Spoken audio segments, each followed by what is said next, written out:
Salmo de número 139. Os juvenis, os jovens, a juventude da nossa igreja recebeu uma porção dessa palavra. E o Senhor falou: você também vai ministrar para a amada igreja no período vespertino. E ai de mim se não cumprir aquilo que o Senhor exige de mim. Amém? Todos e todas encontraram? Salmo número 139.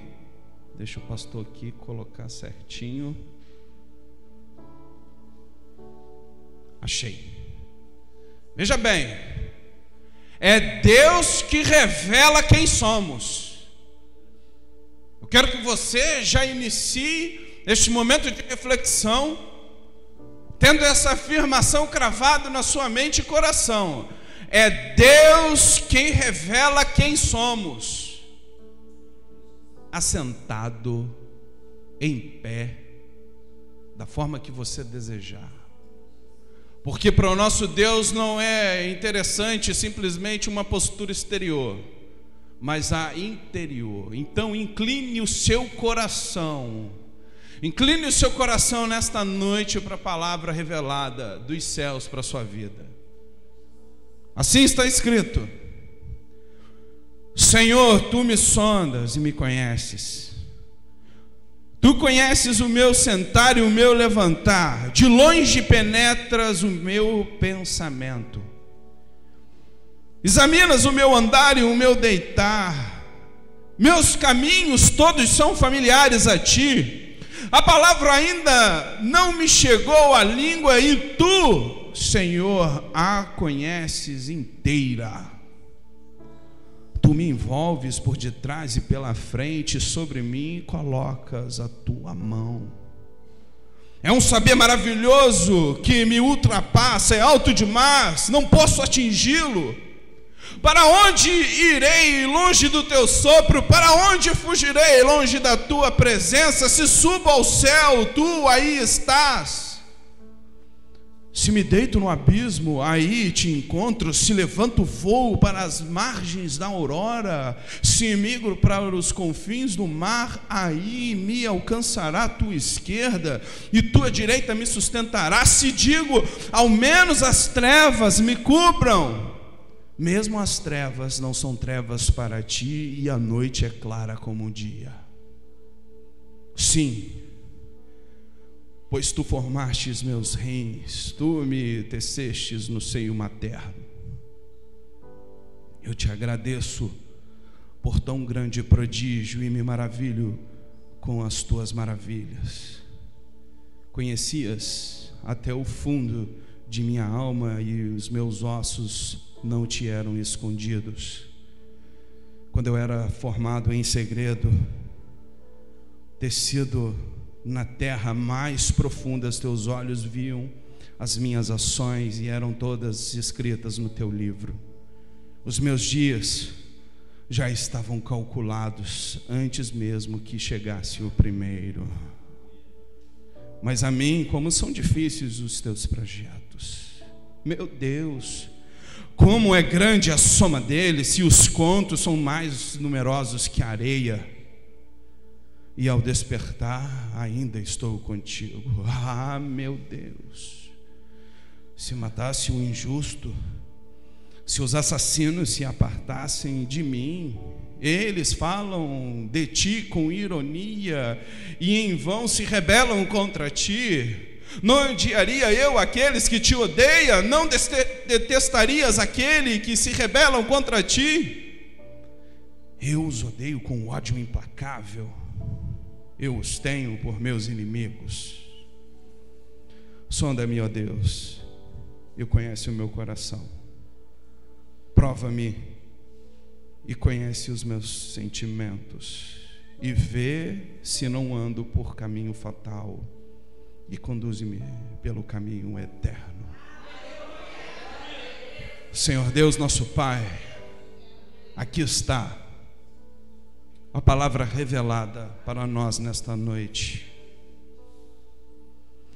Que neste exato momento o teu Santo Espírito fique à vontade em nosso meio para ministrar o teu querer.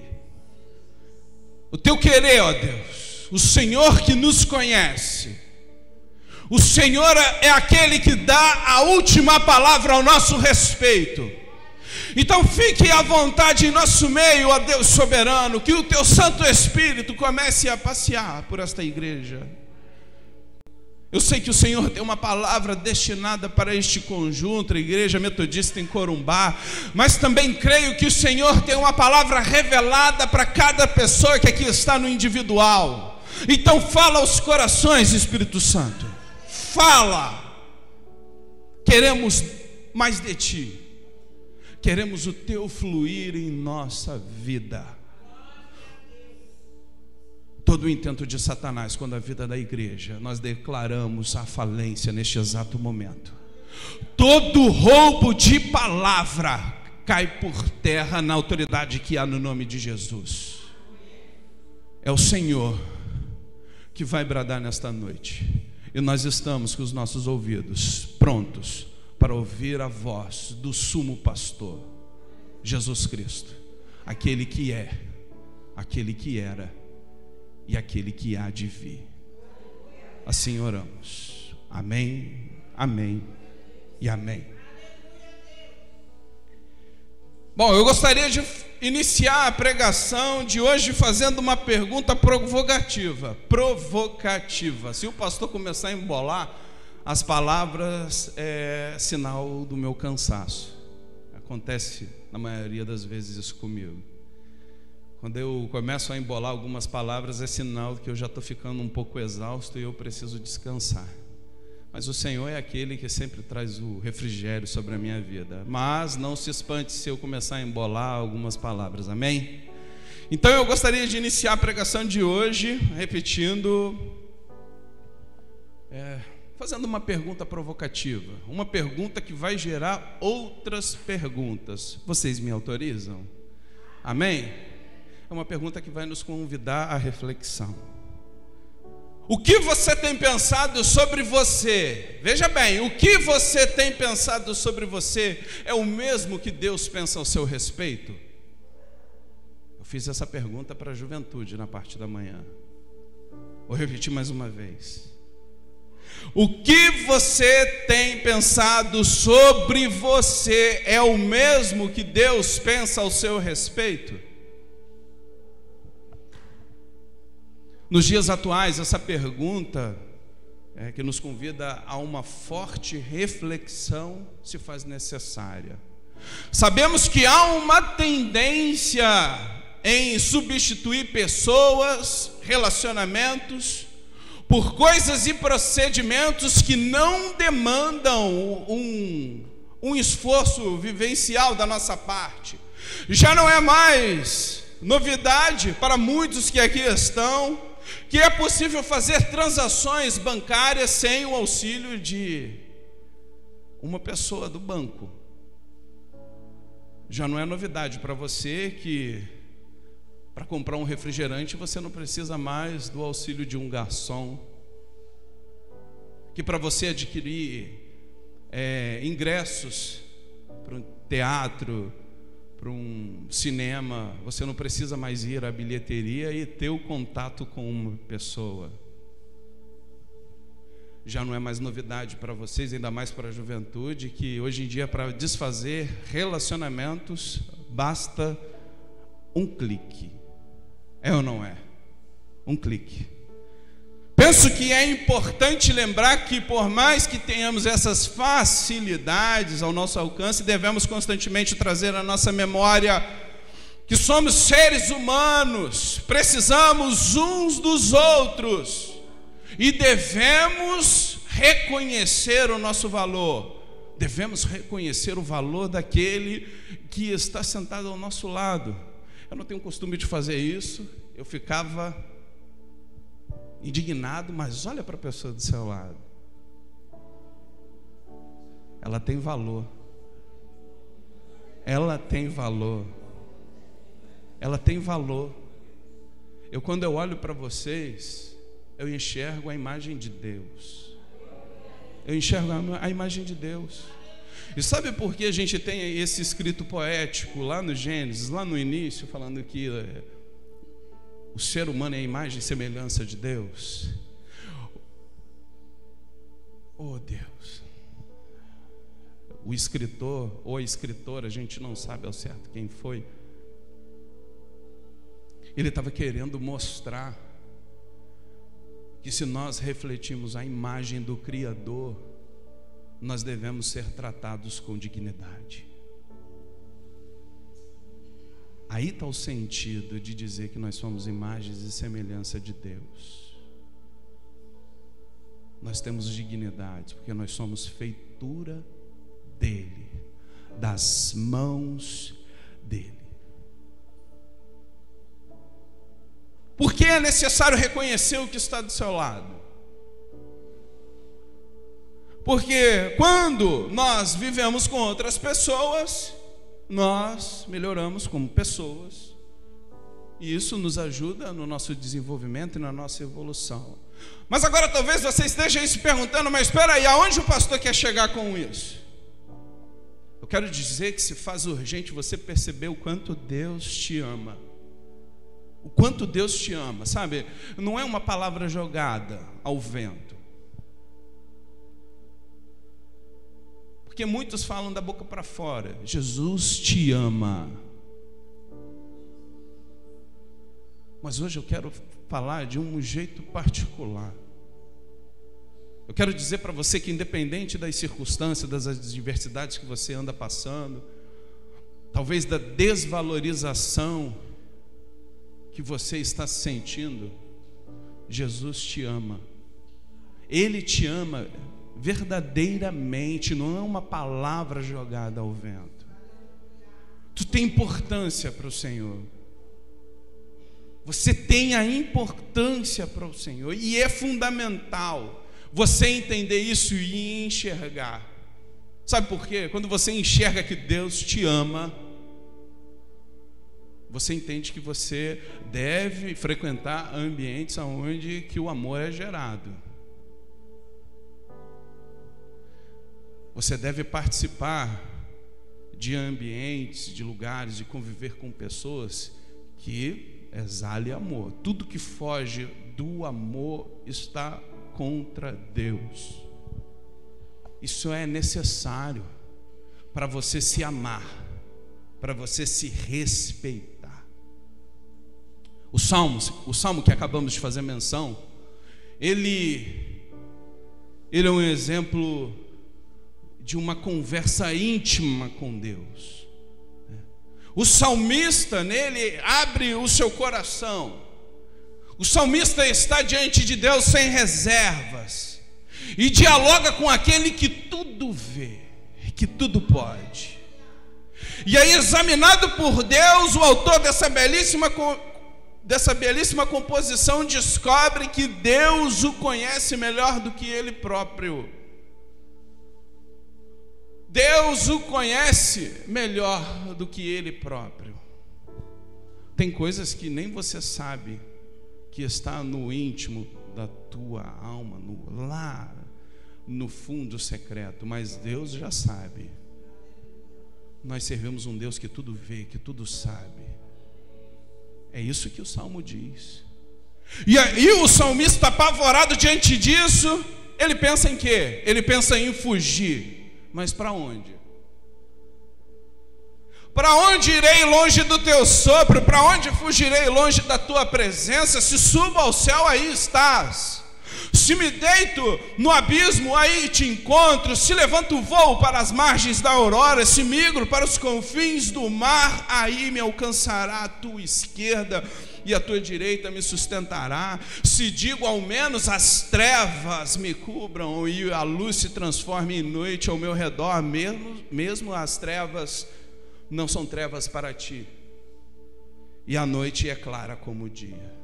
Deus está em todos os lugares. Deus está aqui. Deus, enquanto você está aqui, Ele também está na sua casa cuidando das coisas. Seu ente querido está no hospital, Deus está lá. cuidando dos mínimos detalhes. Se agora você está trazendo na sua memória o teu emprego, a área onde você executa o seu serviço, amanhã é segunda-feira, dia da gente iniciar, né, no batente mais uma vez. Para mim, folga pastoral. Posso ouvir um glória a Deus? Mas na maioria das vezes essa folga se transforma em trabalho, porque é o Senhor que fala: levanta e anda, vamos embora, eu vou te dar mais fôlego. Aí eu permaneço. Mas o Senhor está constantemente trazendo refrigério, né? Porque a obra é dele e eu tenho que fazer conforme a vontade do nosso Senhor. Mas o Senhor está lá, já preparando o ambiente do seu trabalho. Ele já está desfazendo os laços do passarinheiro, por onde você vai passar. Deus está em todos os lugares. Mas para algumas pessoas, a possibilidade de um Deus onisciente, onipresente, pode gerar medo. Para algumas pessoas isso pode trazer um certo pavor. Imagina só, Deus está em todos os lugares. Deus está em teu pensamento. Deus está vendo que você, ao fazer a leitura da palavra, fica em pé, mas o seu coração não está inclinado. Ele conhece. Deus sabe que você está proferindo determinada palavra, mas o seu coração está amargurado. Para algumas pessoas, a possibilidade de um Deus onisciente, onipresente é terrível, porque Deus conhece o teu íntimo, sabe se você está executando a obra de fato para honrar e glorificar o nome dele, ou talvez esteja ali naquele, como a nossa irmã Ângela trouxe nessa manhã, né, um estudo maravilhoso que está lá descrito no livro do profeta Ezequiel, né, irmã? Sobre um profundo relacionamento com Deus, de que o nível de intimidade com Deus tem as suas marcas. Tem pessoas que estão ali na superfície, executa as coisas que é uma maravilha, mas na verdade ainda não aprofundou nas águas profundas do Espírito. E o Senhor está constantemente nos convidando a ter mais intimidade com Ele. Não há nada que a gente possa fazer para esconder de Deus. Deus sabe se você hoje está sentado aqui porque você tem a necessidade de fato ouvir a palavra dele, ou se você está aqui simplesmente para cumprir um protocolo. Então perceba que para algumas pessoas essa ideia de Deus onisciente, onipresente parece um pouco meio que assustador, né? Deus sabe de todas as coisas. Mas para o salmista se torna uma experiência maravilhosa, porque o justo diante de Deus, para ele, isso é maravilhoso. Significa que eu sou cercado de cuidados. Significa que na adversidade eu estou com Ele. Ele está comigo, eu estou com Ele. É essa dobradinha. Ainda que a ideia de que Deus, né, conhece a nossa limitação humana, o nosso próprio conhecimento, para o salmista isso é magnífico. Porque se tem coisas escondidas na minha alma que eu não dou conta, eu tenho um Deus que sabe de todas as coisas e Ele pode me mostrar o caminho certo que eu devo trilhar.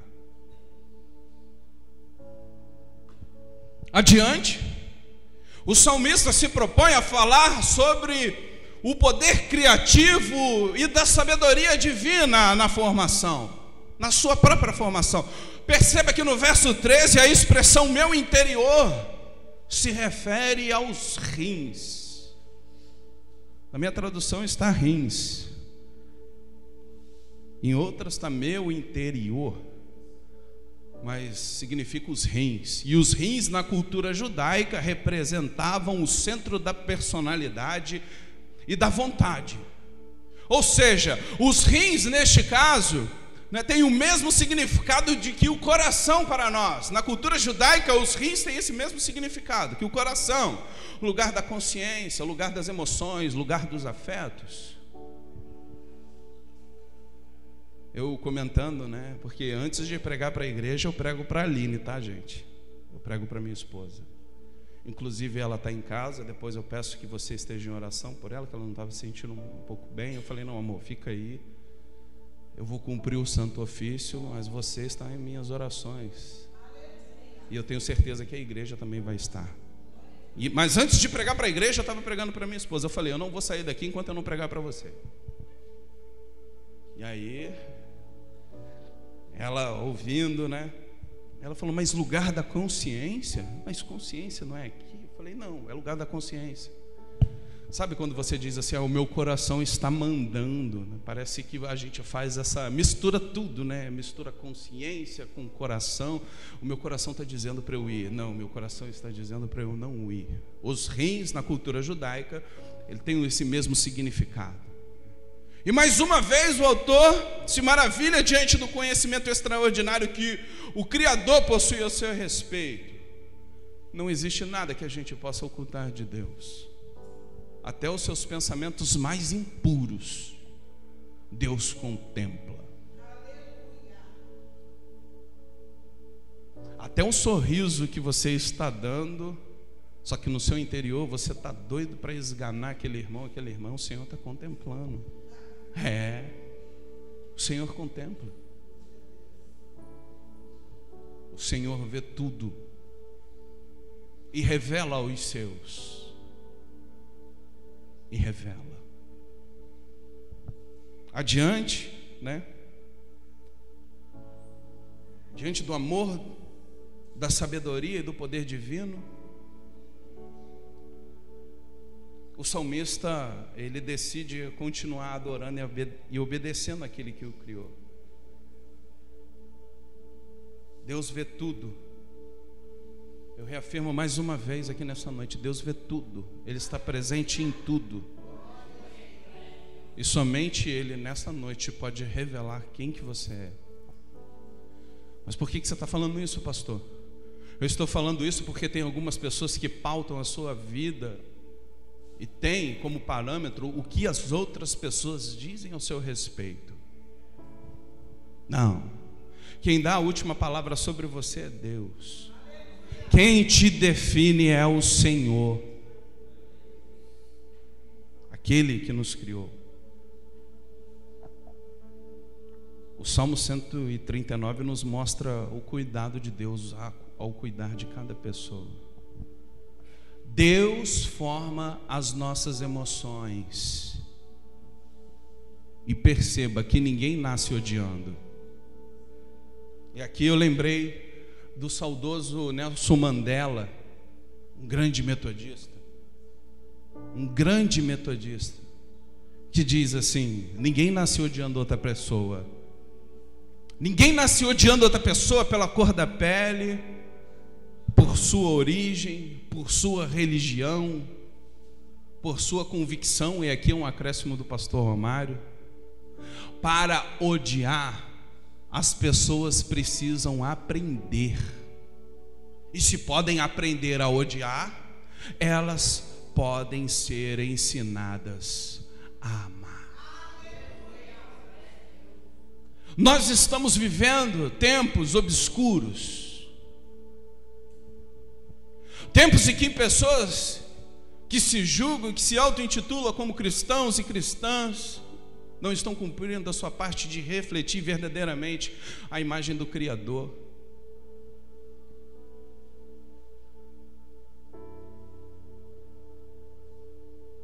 Os jornais estão estampados aí. Basta você fazer uma análise crítica. E crítico aqui, tá? Não é aquele camarada que é chato, não é aquela mulher que é chata, mas aquela pessoa que avalia determinadas coisas com base em critérios. E qual que é o critério do cristão? A palavra de Deus. Tudo que foge, o que está aqui, está fora de ordem. A gente vê cristão e cristã exalando ódio, raiva, rancor. E aí a gente acaba deixando de cumprir o propósito maior. que é cumprir os 2 grandes mandamentos que está escrito na narrativa evangélica, que é amar a Deus acima de todas as coisas e amar o próximo como a si mesmo. Só que aí eu entendo o porquê às vezes nós exalamos ódio. A gente acaba sendo produto do meio que vive. Dependendo do ambiente que você frequenta, das pessoas que fazem parte do seu ciclo vivencial, você vai exalar essas coisas. Mas o Senhor nos chama, na verdade, para a gente fazer diferente, é ser sal e luz. É para a gente andar na contramão desse mundo. Se o mundo está replicando ódio, terror, você tem que fazer o contrário. São as experiências e as interações que temos desde a primeira infância, as desvalorizações sofridas ao longo do tempo, que acabam por prejudicar a nossa autoestima e aquilo que a gente vai refletir. Então aí você começa a entender porque tem algumas pessoas que exalam ódio. São pessoas feridas. São pessoas doentes,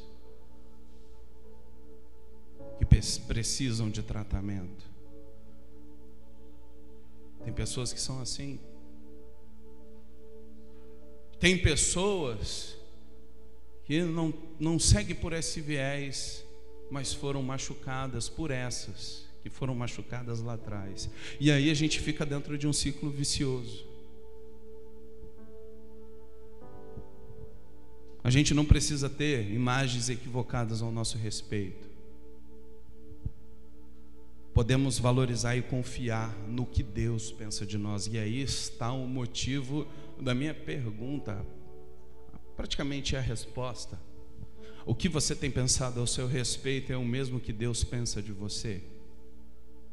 Como você está se sentindo nessa noite? Quais são as cargas que você traz consigo? Já foi machucado? Já foi machucada? Já se sentiu desvalorizado, desvalorizado? Até este que vos fala já passou por isso. Mas só que chegou em um determinado momento que de fato eu me encontrei com o Senhor. E ali Ele repaginou a minha vida. E é desse Jesus que eu estou falando para você nessa noite. Eu estou falando de um Jesus que me trouxe a dignidade e que pode trazer a dignidade para você também. Eu não sou diferente de você. O mesmo sangue que corre nas minhas veias corre na sua. O mesmo fôlego de vida que está sobre a minha vida está sobre a sua. Jeremias capítulo 29, verso 11 nos ajuda a lembrar que esses pensamentos que Deus tem ao nosso respeito são pensamentos de paz e não de mal, para nos dar um futuro e uma nova esperança. Valorizar algumas qualidades, não se viver culpando sobre as nossas fragilidades, ter um coração grato a Deus, pensar bem de si mesmo, isso é fundamental. Celebrar as conquistas, se autorrespeitar. Enquanto eu elaborava esse sermão, o Senhor falava comigo: tem pessoas que não se autorrespeitam. E eu falei: Senhor, como que é isso? Tem pessoas que se permitem passar por essas circunstâncias, de estar no meio de pessoas tóxicas, de pessoas que fazem mal. Elas precisam de cura? Amém, precisa. Mas antes de executar a cura e de ministrar a cura sobre a vida de alguma pessoa, você precisa ser curado e curada. Eu preciso ser curado e curada em determinadas áreas. Muitas coisas que acontecem conosco, e às vezes é porque nós permitimos. E o Senhor nessa noite está nos dando a estratégia necessária. Você não precisa passar por isso. Minha filha, meu filho, você tem dignidade. porque você é feitura minha. Foi eu que te formei, foi eu que te arquitetei, foi eu que te desenhei.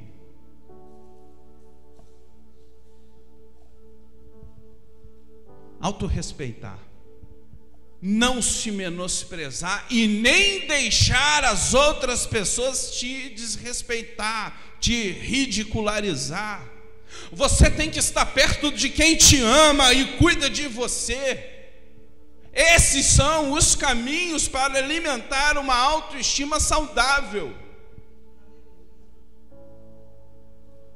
Eu estou falando de coisa que está aqui, que afeta aqui, e que infelizmente tem um impacto profundo nas nossas atitudes no cotidiano. Se você não é uma pessoa que tem uma autoestima elevada, e perceba, eu estou falando de autoestima, não de autoengano. Se você é uma pessoa que tem uma autoestima elevada, você vai conseguir transmitir a boa nova de salvação e libertação, que é pautada no amor. Agora, se você está com a baixa autoestima, você não consegue cumprir o seu propósito, não consegue cumprir com a sua vocação, que é de disseminar o amor, porque se você não tem capacidade de amar a si mesmo, como que você vai amar o outro? Se ame mais, invista mais em você. Esses são os caminhos que vai nos ajudar a refletir aquilo que Deus espera que refletamos. Você tem dignidade, você tem o valor, o Espírito Santo se move em você. Ele se move em você. Ele se move em você, você tem um valor, que eu vou deixar para o término da prédica para falar qual é o seu valor diante de Deus. Por outro lado, eu quero destacar aqui que valorizar-se não significa ser arrogante.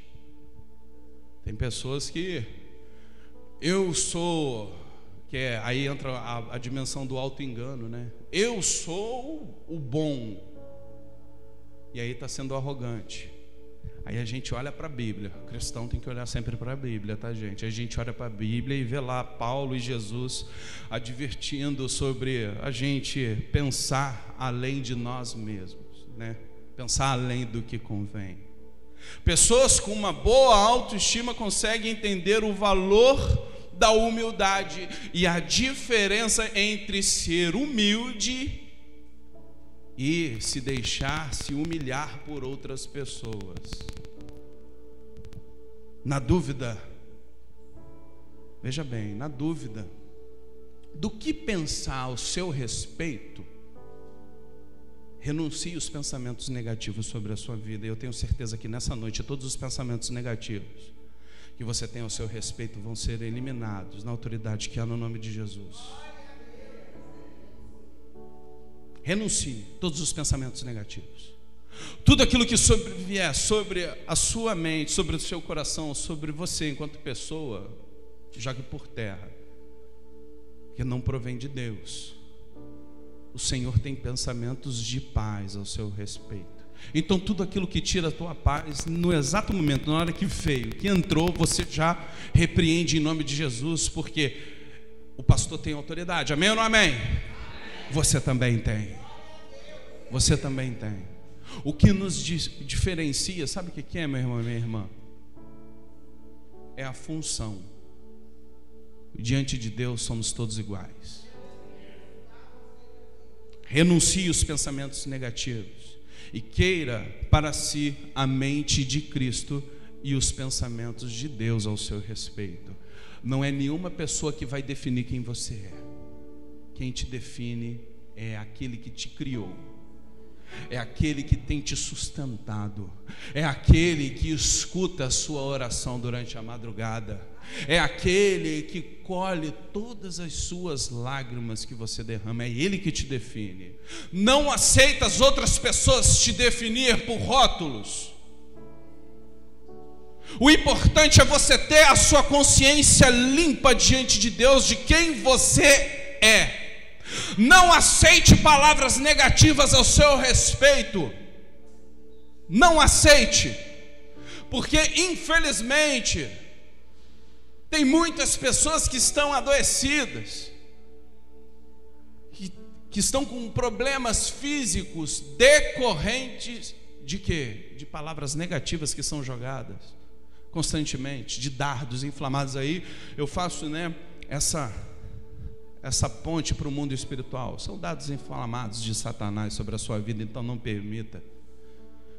Numa ocasião aqui na igreja, vocês foram revestidos com a armadura de Deus. Você tem autoridade suficiente para, quando uma palavra negativa chegar sobre a sua casa, sobre a sua tenda, sobre a sua parentela, você falar imediatamente: eu não aceito isso na minha vida, porque os pensamentos que Deus tem ao meu respeito são pensamentos de paz, são pensamentos de prosperidade.